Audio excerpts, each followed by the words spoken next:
লাগে, কারণ এখানে অনেক ছেলে আস্তে আস্তে নেশার মধ্যে যাচ্ছে। আমি চাচ্ছি যে প্রতিটা ছেলে যেন আমাদের নেশা থেকে ফিরে আসে। 12টা পর্যন্ত আপনাদের সন্তানদেরকে পাঠান, আপনার সন্তান আপনাদেরকে কোনোদিন বেকল করে দিবে। দীর্ঘদিন প্রায় সর্বপ্রথম আমাদের যে গীতা স্কুলটি প্রতিষ্ঠিত হয়েছিল, প্রতিষ্ঠিত করার জন্য আমাদের শ্যামল দাস সর্বপ্রথম অনেক তিনি কষ্ট করেছেন। তো তিনি বিগত অনেক কারণে, পারিবারিক কোনো কারণে তিনি আপাতত অনেক, তারপরও আমাদের পাশে থেকে তিনি অনেক সহযোগিতা করেছেন, সাইড থেকে আমাকে অনেক হেল্প করেছেন শ্রী শ্যামল দাদা, তিনাকে অনেক ধন্যবাদ।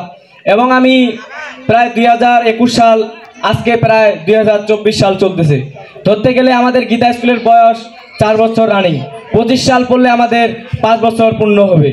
তো দেখা যাচ্ছে এখন আপাতত যে আপনাদের বাচ্চাদেরকে আপনারা আমাদের গীতা স্কুলে পাঠাচ্ছেন না, সেজন্য আমি খুবই আন্তরিকভাবে দুঃখিত।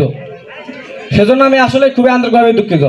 কারণ যে আমাদের গীতা স্কুলে আসি প্রতি শুক্রবার, আসলে কেউ কোনো ছাত্রছাত্রী আসে না, সেটা থেকে খুব খারাপ লাগে। আপনারা যদি আসেন আমাদের এই আজকে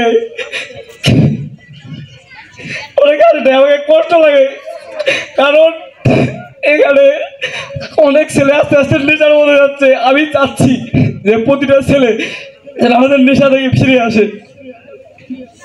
সেদিক থেকে আসলে আমি কষ্ট পাচ্ছি খুব।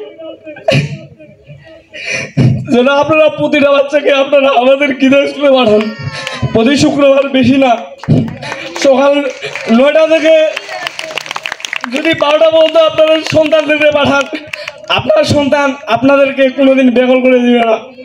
আপনার সন্তান আপনাকে অনেক সম্মান দিবে।